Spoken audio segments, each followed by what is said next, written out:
में एक रोहित नाम का लड़का रहता था। वो अपने माता पिता के साथ रहता था।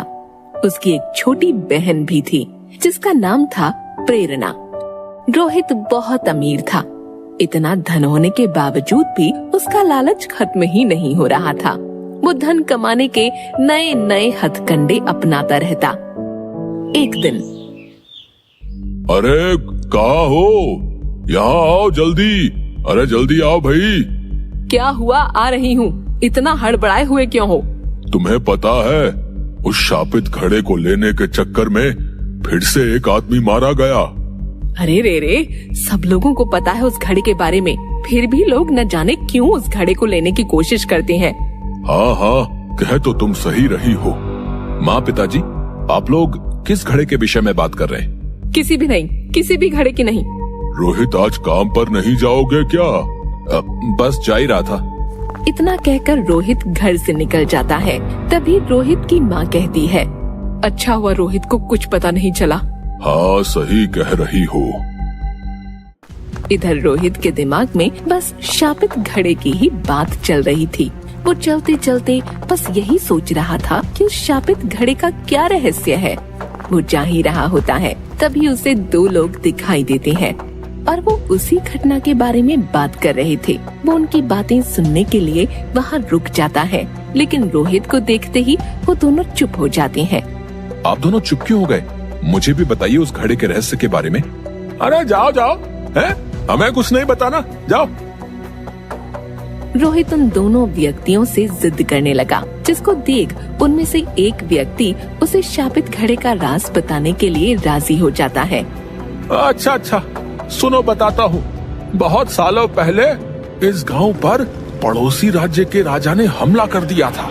हाँ, और राजा ने अपने धन को बचाने के लिए अपना सारा धन एक घड़े में भरकर पहाड़ी के पीछे बने हुए कुएं में छिपा दिया था और उसे मंत्रों की मदद से शापित कर दिया था। लेकिन युद्ध के समय राजा मारे गए। पड़ोसी राज्य के राजा ने उस धन को खोजने की बहुत कोशिश की, लेकिन उसे वो धन नहीं मिला। लेकिन थोड़े दिन बाद उसे उस खजाने के बारे में पता चल गया और वो खजाना लेने वहां गया। लेकिन जैसे ही उसने घड़े को छुआ, वो मारा गया। लोग ऐसा कहते हैं कि उस खजाने की रक्षा एक राक्षस कर रहा है जो बहुत ताकतवर है। अब क्या वो घड़ा अभी भी वही है? हाँ, अभी भी वही है, लेकिन कोई भी व्यक्ति उसे पा नहीं सकता। जो भी वहाँ जाता है वो राक्षस उसे जिंदा नहीं छोड़ता। हाँ, अब अच्छा, अब मैं चलता हूँ। इतना कहकर रोहित वहाँ से आगे बढ़ गया और उस घड़े के खजाने को लेने के बारे में सोचने लगा। वो दफ्तर पहुँचा और काम करने लगा, लेकिन उसके दिमाग से खजाने की बात गई ही नहीं। वो रात में अपने घर लौटा तो देखा उसके माता पिता कहीं जाने की तैयारी में खड़े हैं। उनको देखकर रोहित ने पूछा, माँ पिताजी, आप दोनों कहाँ जा रहे हो? बेटा, वो तेरी नानी की तबीयत अचानक खराब हो गई, हम वहीं जा रहे हैं। तुम अपना और प्रेरणा का ध्यान रखना। ठीक है माँ, आप लोग जाइए। हाँ माँ, आप लोग जाइए ना। रोहित को इससे अच्छा मौका नहीं मिलता उस खजाने को लेने जाने का।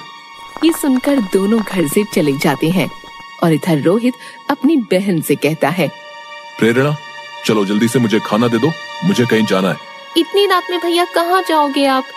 अब कहीं नहीं, तुम बस जल्दी से खाना दे दो। ठीक है भैया, मैं अभी लाई। प्रेरणा खाना लाती है और दोनों खाना खाने के लिए बैठ जाते हैं।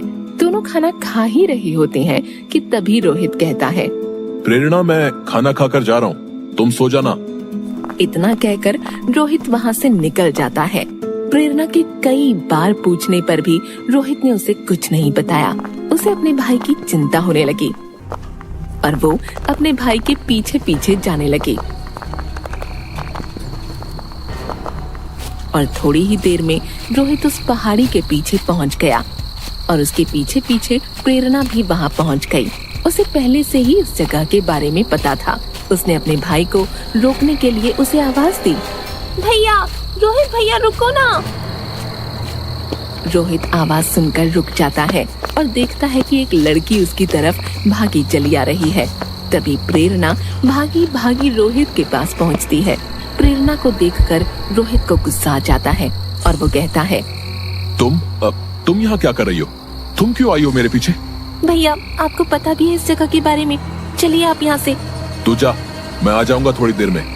नहीं भैया आप चलिए यहाँ से, कहीं आप उस घड़े से वो शापित खजाना तो लेने नहीं जा रहे?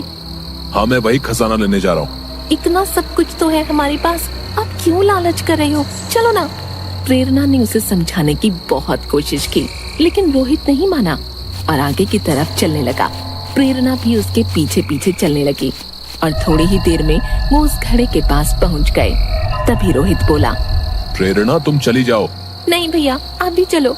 ठीक है मत जाओ, यहीं रहो तुम, मैं कुएं के अंदर जा रहा हूँ। प्रेरणा वहीं कुएं के पास रुक जाती है और रोहित उस कुएं के अंदर जाता है।